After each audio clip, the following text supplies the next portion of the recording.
Hello everyone, मेरा नाम आलोक झा है बेटा। तो हम पढ़ रहे थे लिविंग वर्ल्ड, ठीक है। हम लोग पढ़ रहे थे लिविंग वर्ल्ड, हमारी कुछ क्लासेस हो गई थी। अप्रॉक्स शायद 4 क्लासेस हो गई है बेटा। तो आप उसको एक बार देख लीजिए। मैं आपको 11th क्लास का तो पढ़ा ही रहा हूँ, साथ में आपके लिए नीट पॉइंट ऑफ व्यू से भी थोड़ा बहुत एक्स्ट्रा पढ़ा देता हूँ, ठीक है बेटा। पहली बात बेटा, थोड़ा बहुत आपको बेसिक नॉलेज दे दूँ अभी हमारे एनवायरनमेंट में क्या चल रहा है ना बेटा। एक महाशय आए हैं वापिस से, कोविड हमारे इंदौर में, हमारे इंडिया में फिर कदम रख चुके हैं कोविड भाई साहब। तो आप प्लीज़ उसका ध्यान रखिए, है ना। सैनिटाइज करिए अपने हाथ और मास्क पहनिए जब भी बाहर जा रहे हैं। अपने पेरेंट्स का ध्यान रखें, आशा करते हैं सब सुखी हो, ठीक है बेटा। तो आप प्लीज़ अपना ध्यान रखिए, अपने पेरेंट्स का ध्यान रखिए, अपने फ्रेंड्स का ध्यान रखिए और सैनिटाइज़र का यूज़ करिए। ये सैनिटाइज़र है, इसका यूज़ करिए। ग्लव्स पहनिए जहाँ पर ज़्यादा लोग हैं, मास्क पहनिए, ठीक है बेटा। तो आ जाइए, हम स्टार्ट करते हैं चैप्टर में हमने कहाँ तक पढ़ लिया था? टैक्सोनॉमिकल एड पढ़ना था। हमारा लास्ट टॉपिक है बेटा लिविंग वर्ल्ड का लास्ट टॉपिक हमारा क्या है? Taxonomical aid. अब इसका मतलब क्या होता है? एड्स, ठीक है। एड्स वो बीमारी वाला एड्स का मतलब नहीं है यहाँ पर बेटा।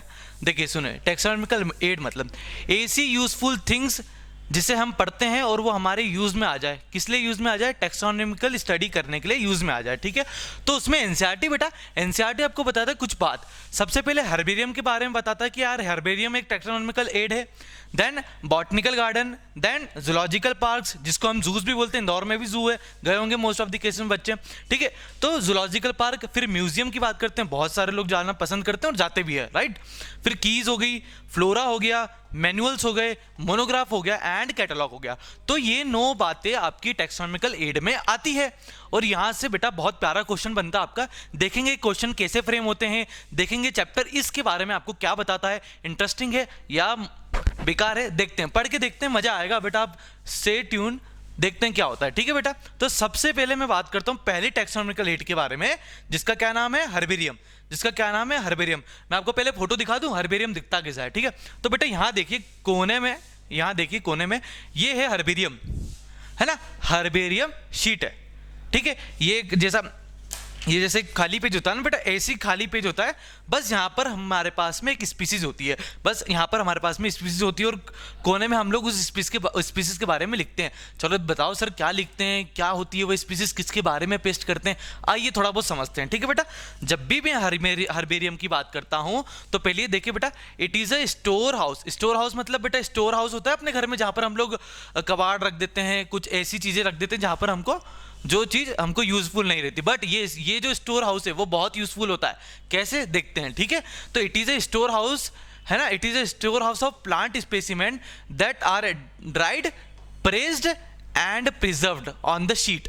बेटा एक शीट होती है हर्बेरियम का, जस्ट सिंपल सा मतलब है, एक शीट होती है जिसके ऊपर हम एक स्पेसिमेन को लगाते हैं।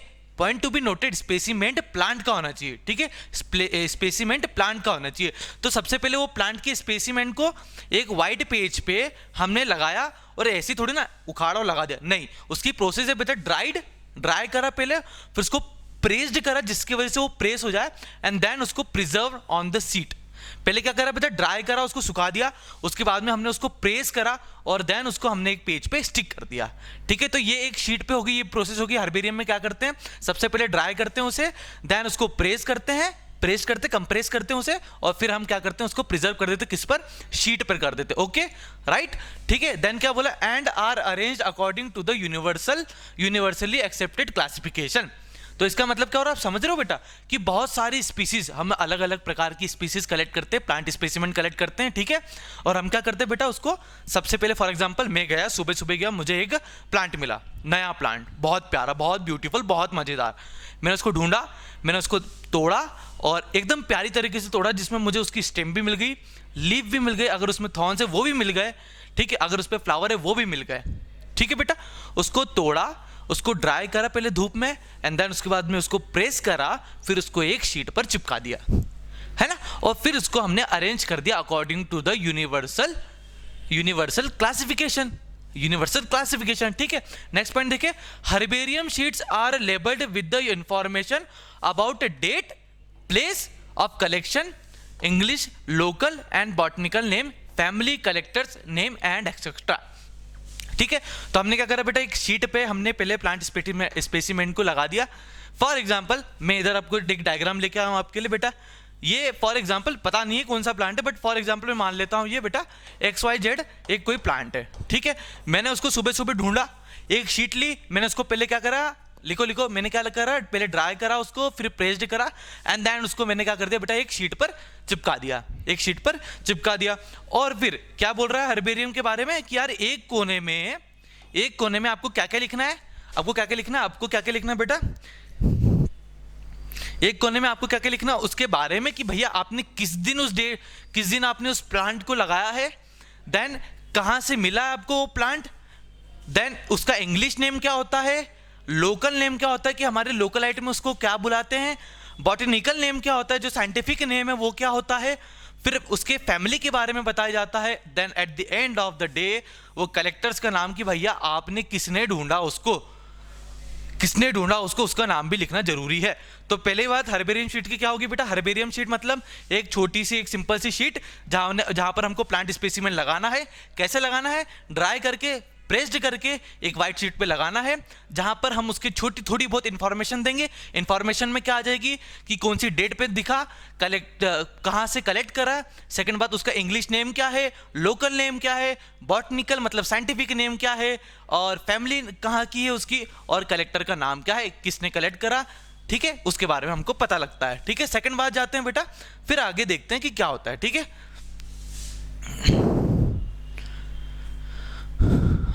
है ना, हमने अभी हर्बेरियम की बात कर ली बेटा। हर्बेरियम तो बहुत प्यारा, आप पता है घर पे ही बना सकते हो हर्बेरियम को।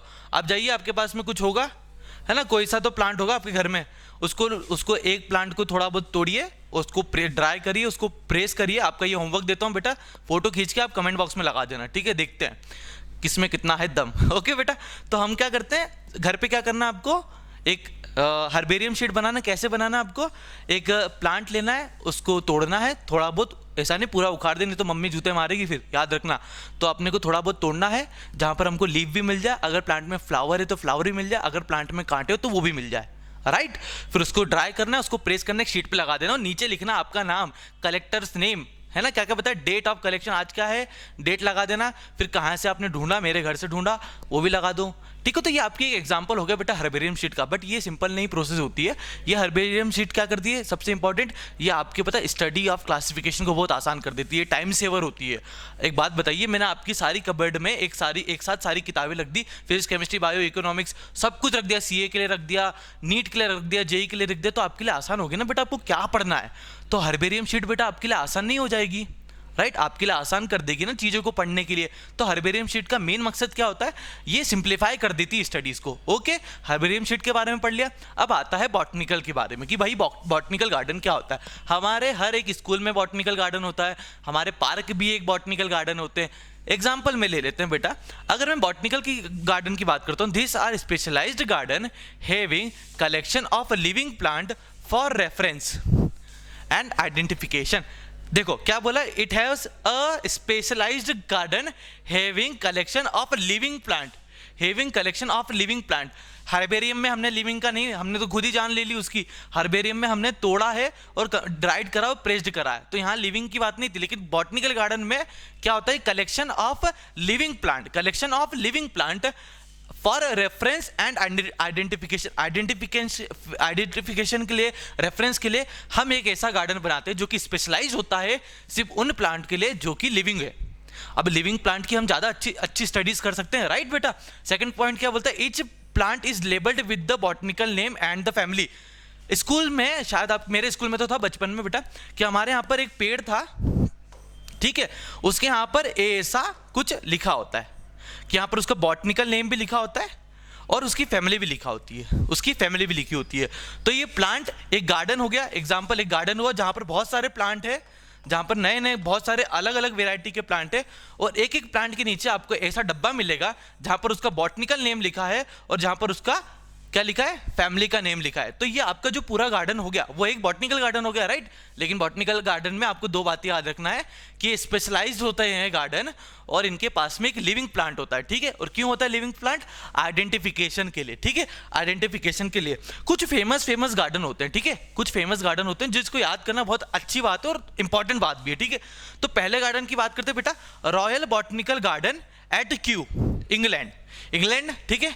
इंग्लैंड में क्या है, इंग्लैंड के क्यू में रॉयल बॉटनिकल गार्डन है, याद कर लेना, royal botanical garden, royal botanical garden, बोलिए मेरे साथ, रॉयल बॉटनिकल गार्डन। सेकंड आता है Indian botanical garden, Howrah, West Bengal, India, है ना, याद कर लेना, ये तो अपने इंडिया का ही है, याद कर लेना। इंडिया में वेस्ट बंगाल में हावड़ा नाम की सिटी है जहां पर इंडियन बॉटनिकल गार्डन है, इंडियन बॉटनिकल गार्डन है। सेकंड बात करते हैं national botanical research institute Lucknow, है ना, ये उत्तर प्रदेश में, इंडिया के उत्तर प्रदेश में लखनऊ है, जहां पर क्या है, national botanical research institute, national botanical research institute Lucknow, है ना बेटा। तो पहला बॉटनिकल गार्डन्स के सबसे फेमस, सबसे बड़े, जहां से क्वेश्चन भी आए, नीट में भी आया है और आपसे पूछा भी जाता है।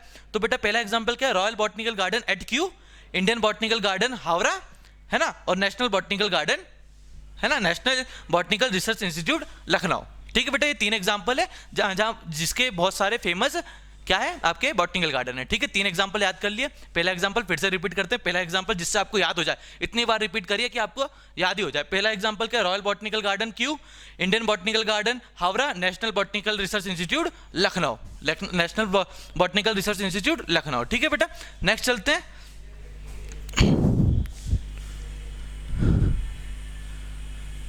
नेक्स्ट चलते हैं बेटा, नेक्स्ट की बात करें तो बेटा नेक्स्ट की बात करते हैं बायोलॉजिकल म्यूजियम, बायोलॉजिकल म्यूजियम। तो बायोलॉजिकल म्यूजियम क्या कहते हैं, it is a collection of preserved plant and animal for the study and reference, preserved plant animals and क्या है, preserved plant animals for the studies and reference. Museum गए हो बेटा, है ना, म्यूजियम में आपको डायनासोर देखा आपने, डायनासोर दिखाते हैं जिसके अंदर रुई फंसी होती है, डायनासोर होते हैं, अलग अलग कीड़े होते हैं, है ना, राइट, बहुत सारे एनिमल्स होते हैं। तो वो क्यों लगाते हैं, ऐसे शो ऑफ के लिए नहीं लगाते हैं बेटा। म्यूजियम एक ऐसी जगह है जहाँ पर आप बहुत सारी स्टडी कर सकते हैं, जस्ट लाइक घूमने के लिए नहीं जाना आपको, वहाँ पर आप अपने नॉलेज को बढ़ा सकते हो, ठीक है। तो म्यूजियम एक हमारा टेक्सोनॉमिकल एड है जहाँ पर हम पता है प्लांट्स, अलग अलग प्लांट के बारे में पढ़ सकते हैं, एनिमल्स के बारे में पढ़ते हैं, जस्ट बिकॉज म्यूजियम में प्रिजर्व्ड प्लांट एंड एनिमल्स रखे होते हैं। और म्यूजियम भी हमारी स्टडी को बहुत सिंप्लीफाई कर देता है। जैसे डायनासोर को आज तक हमने कभी नहीं देखा, लेकिन आप जब बड़े बड़े म्यूजियम्स में जाओगे तो आपको डायनासोर का एक पूरा स्ट्रक्चर मिलेगा, जिसकी वजह से हम देख पाते हैं कि भैया डायनासोर कितना बड़ा था, क्या था। बट वो याद रखना कि वो जो स्ट्रक्चर था वो प्रिजर्व था, ठीक है, वो प्रिजर्व था, लाइव नहीं था, वो प्रिजर्व था, ठीक है बेटा। तो म्यूजियम में हम स्टडीज कर सकते हैं। जैसे फॉर एग्जांपल ये देखिए, ये फोटो लगा रखे आपके लिए, ये देखिए, ये प्रिजर्व्ड एनिमल्स है, ये प्रिजर्व्ड एनिमल है, यहाँ पर हम अलग अलग एनिमल्स के बारे में पढ़ सकते हैं। और ये प्रिजर्व प्लांट स्पीसीज है, ये प्रिजर्व प्लांट स्पीसीज है, ठीक है बेटा। तो म्यूजियम हमारा हो गया। म्यूजियम के बाद में हमारे पास आता है कुछ बातें और है म्यूजियम की बेटा। तो म्यूजियम में क्या है, a museum specimen preserved in a preservation solution in the container or the jar, ठीक है।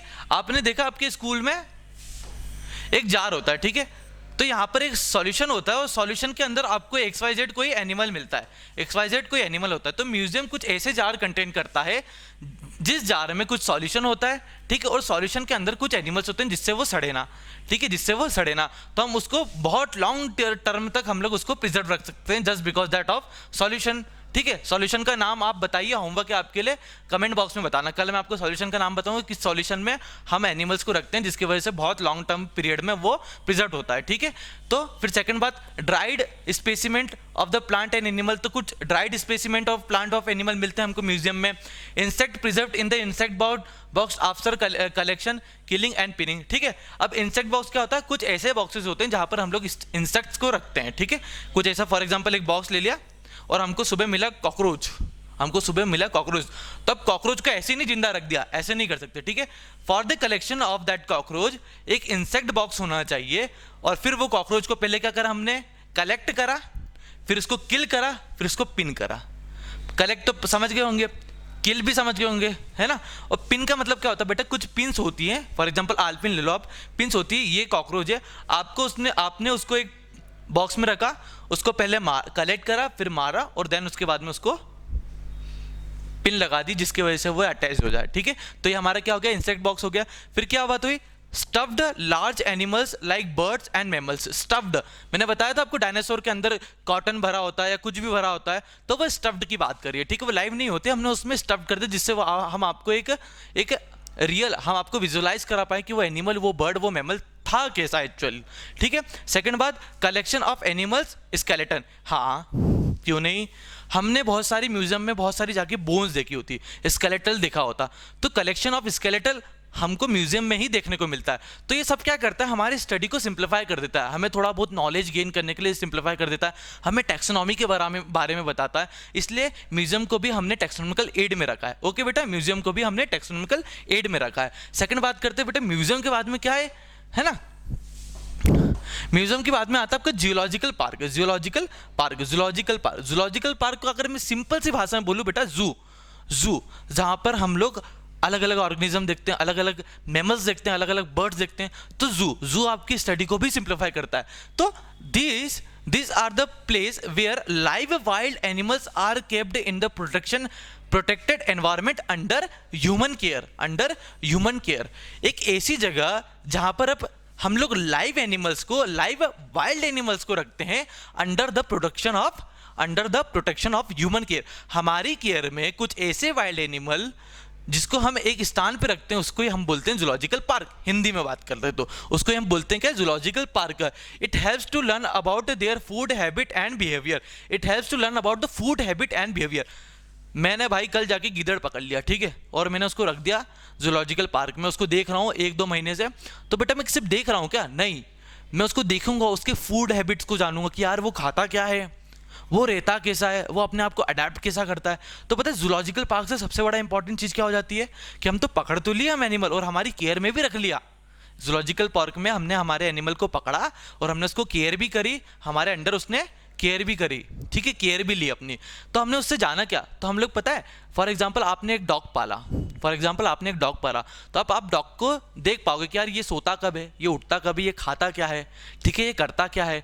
तो हम लोग ऐसे वाइल्ड एनिमल्स को एक जूलॉजिकल पार्क में रखते हैं, फिर हम लोग स्टडी करते हैं उसके किस बारे में कि उसके फूड हैबिट क्या है, वो खाता क्या क्या है और उसका बिहेवियर कैसा रहता है, वो एग्रेसिव रहता है ज़्यादा या शांत रहता है। तो but zoological park is also one of the most important for the study of any type of animal, plant और स्पीसीज, ठीक है। नेक्स्ट बात करते हैं बेटा, ये तो समझ में आ गया होगा, ये तो हमारे डे टू डे लाइफ वाली बात होगी। हम बात करते हैं बेटा की, थोड़ा बहुत है ना कॉम्प्लिकेटेड लगता है आपको की, ठीक है। की क्या होता है, it is an analytical method of identification of organism based on the similarities and dissimilarities. पहले पढ़ लेते हैं, it is based on the contrasting character generally in a pair called as couplet.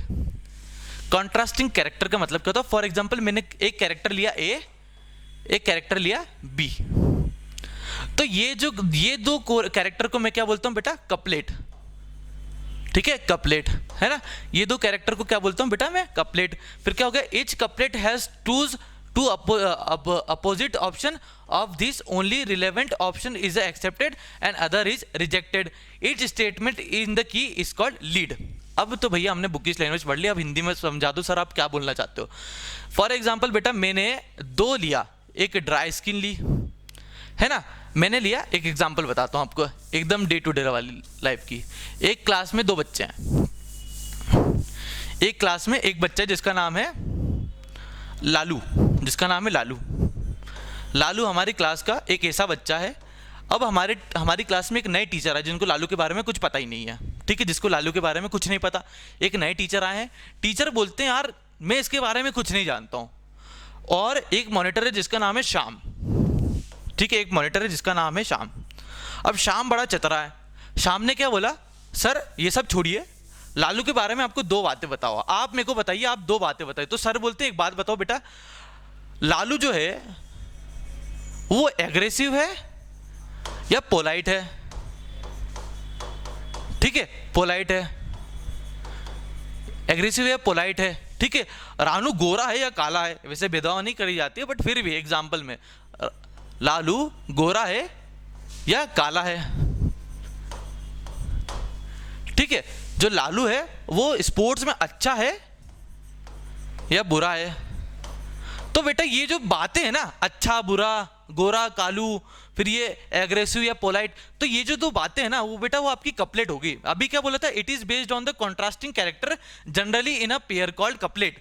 तो ये है ना लालू के हमारे कॉन्ट्रास्टिंग कैरेक्टर हो गए, और ये जो दो है ना अपोजिट, ये क्या बोलते गोरा काला फिर अच्छा बुरा, तो ये हमारी क्या हो गया बेटा कपलेट हो गया। अब क्या हो गया, कपलेट हो गया। अब हम पता है लालू के बारे में सर ने मुझसे बताया कि भाई इनमें से आप है ना कुछ बता दो। मैं बोलता हूँ सर लालू है ना पोलाइट है, तो हमने टिक करा, और जो गलत हो गया ना हमने उसको क्या कर दिया, रिजेक्ट कर दिया। समझ रहे हो, हमने दूसरे को रिजेक्ट कर दिया। फिर मैंने बोला कि सर लालू है ना गोरा है, तो हमने कालू को रिजेक्ट कर दिया। फिर मैंने बोला सर लालू है ना अच्छा इंसान है, तो हमने अच्छा को टिक लगा दिया और दूसरे को हमने रिजेक्ट कर दिया। तो एक बेसिक प्रोसेस, बेसिक इंफॉर्मेशन मैं आपको देना चाहता था, बेसिक एग्जांपल देना चाहता था कि यार हम लोग कीज को कैसे यूज करते हैं। तो कीज मतलब क्या हो गया, it is based on the contrasting character generally in a pair called as couplet. तो ये कपलेट होगी बेटा आपकी, दो पेयर कपलेट हो गए, and each couplet has two opposite option. देखो अपोजिट ऑप्शन थे गोरा काला, ठीक है, बदमाश या अच्छा इंसान, ठीक है। तो क्या बोले, each couplet has two opposite option, of this only relevant opposition is accepted, relevant character is accepted. मैंने अच्छे को एक्सेप्ट करा and then the other is rejected, और मैंने बुरे को रिजेक्ट कर दिया। तो हमको क्या पता चल गया बेटा लालू के बारे में, कि लालू, पहली बात तो लालू हमारा पोलाइट है, दूसरी बात लालू हमारा गोरा है, और तीसरी बात लालू हमारा अच्छा बच्चा है। लालू हमारा अच्छा बच्चा है। तो फिर पता चला कि यार ये इसको मॉनिटर बना देते हैं, दूसरे को भगाओ शाम आप जाइए, है ना। हम लोग मॉनिटर लालू के बना देते, लालू पोलाइट भी है, अच्छा भी और गोरा भी है। वैसे गोरे काले से कोई फर्क नहीं पड़ता बेटा, है ना। तो क्या हो गया फिर लास्ट में क्या बोला कि each statement in the key is called lead. तो लीड में एट द एंड जो हमको स्टेटमेंट मिला, एट द एंड जो की में हमको स्टेटमेंट मिला उसको हम बोलते हैं बेटा लीड, है ना, उसको हम बोलते हैं बेटा लीड, है ना। जैसे एक एग्जांपल मैंने बेटा यहाँ पर एक प्रिंट करा हुआ है आपके लिए, जैसे ड्राई स्किन की बात करते हैं। ड्राई स्किन, तो ड्राई स्किन है या नहीं है, तो मैंने बोला हाँ नहीं है, तो नहीं में मैंने एक एग्जांपल दे दिया। तो बस सिंपल सी बात है, कीज में आपके पास दो अपोजिट वर्ड होने चाहिए, यस और नो, और वो आपके कपलेट होते हैं। एक रिजेक्ट हो जाता है, एक को एक्सेप्ट कर लेते हैं, और वही स्टेटमेंट को हम क्या बोलते हैं बेटा, लीड, ठीक है। वही स्टेटमेंट को हम क्या बोलते हैं बेटा, लीड। आगे बढ़ते हैं, आगे बढ़ते हैं बेटा। कीज के बारे में फिर से थोड़ा बहुत आ जाता है पॉइंट, ठीक है। कीज के बारे में बेटा अपने सेल बायोलॉजी में आपको पढ़ाएंगे बेटा ग्राम पॉजिटिव और ग्राम नेगेटिव बैक्टीरिया के बारे में, ग्राम पॉजिटिव और ग्राम नेगेटिव बैक्टीरिया के बारे में। यहाँ पर हमको सेल का एग्जांपल दिया बेटा, जैसे ग्राम पॉजिटिव सेल है या नहीं, तो बोलेंगे अगर है तो ग्राम पॉजिटिव बैक्टीरिया होगा, अगर नहीं है तो रॉड सेल होगा। अब रॉड शेप्ड सेल किस में होगी, अगर है तो देन है तो क्या कर सकते, कैन टॉलरेट ऑक्सीजन, और अगर टॉलरेट कर सकते हैं, अगर यस कर सकते हैं तो क्या हो जाएगा बेटा, फर्मेंट लैक्टोज होता है, और अगर वो भी होता है तो can use citric acid as sole carbon source, ठीक है, एज सोल कार्बन सोर्स। तो सिंपल सी बात है कि बेटा दो कपलेट होते हैं, एक यस में आ जाएगा, एक नो में आ जाएगा, एक को रिजेक्ट कर देंगे, एक को रख लेंगे, और वही स्टेटमेंट क्या हो जाती है हमारी, लीड। और जो दो सेंटेंस है, दो बातें जो हमने एक पॉजिटिव करी एक नेगेटिव करी, वही दो हमारे क्या है, कपलेट है। समझ गए, वो दो हमारी बात क्या हो गया, कपलेट है। अब हमारे बारे में आता है बेटा एक फ्लोरा आता है, ठीक है। चैप्टर बहुत जल्दी एंड होने वाला है आपका, बहुत जल्दी एंड होने वाला है। फ्लोरा का मतलब क्या होता है कि it is actual account of habitat and distribution of plant species of a given area. Flora को आप याद कर लो बेटा, प्लांट, फ्लावर, है ना, फ्लावर ऐसे याद कर लो। तो फ्लोरा क्या है, it is the actual account of habitats and distribution of plant species of a particular given area, है ना। तो ऐसे पर्टिकुलर एरिया में जहां पर बहुत सारे कुछ अलग अलग प्लांट्स हैं, उसी एरिया की स्टडी को हम क्या बोलेंगे, फ्लोरा। तो फ्लोरा क्या है, एक्चुअल काउंट है, नंबर ऑफ काउंट है, जिसको हम क्या करते हैं बेटा, एक एक्चुअल हैबिटेट और distribution of plant species of a given area, है ना। एक गिवन एरिया में प्लांट स्पीसीज है, उसके काउंट को हम क्या बोल देंगे बेटा, फ्लोरा। तो यहाँ पर हमारी काउंटिंग भी तो अच्छी हो जाएगी। जैसे कुछ एग्जांपल्स है, फ्लोरा ऑफ पैन हिमालय, है ना, एक महान साइंटिस्ट ने लिखी थी ये बुक के बारे में, flora of pan Himalaya.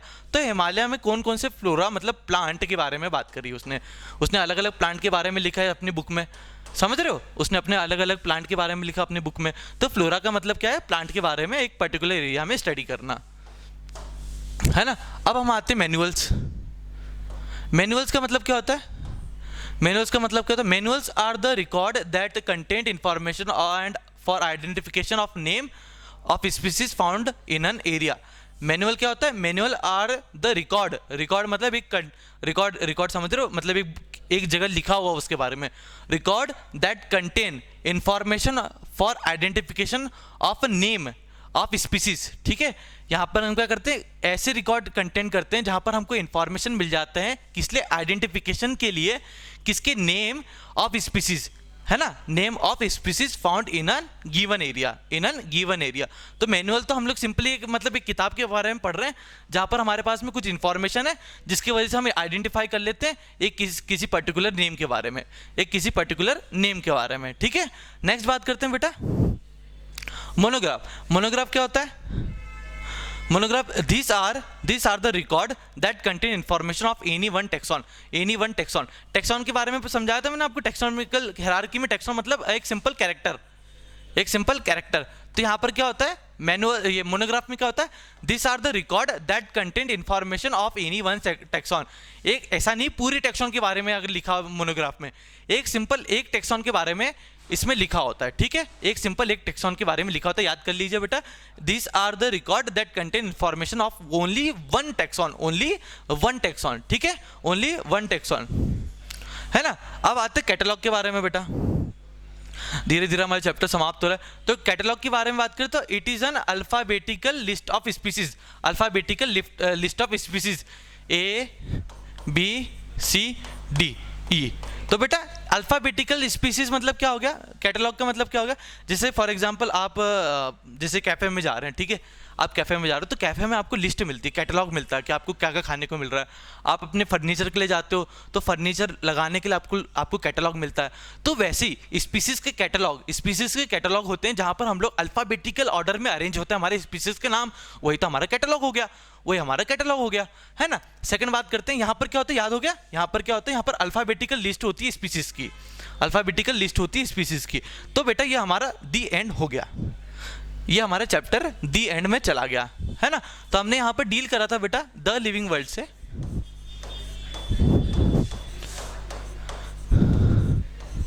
The living world से, है ना, द लिविंग वर्ल्ड से डील करा था। हमारा चैप्टर आज कंप्लीट हो गया, हमारा चैप्टर आज कंप्लीट हो गया। अगर आपको ये चैप्टर के बारे में थोड़ा बहुत और अगर आपको कोई सा भी डाउट आता है बेटा कमेंट बॉक्स में कर दीजिए।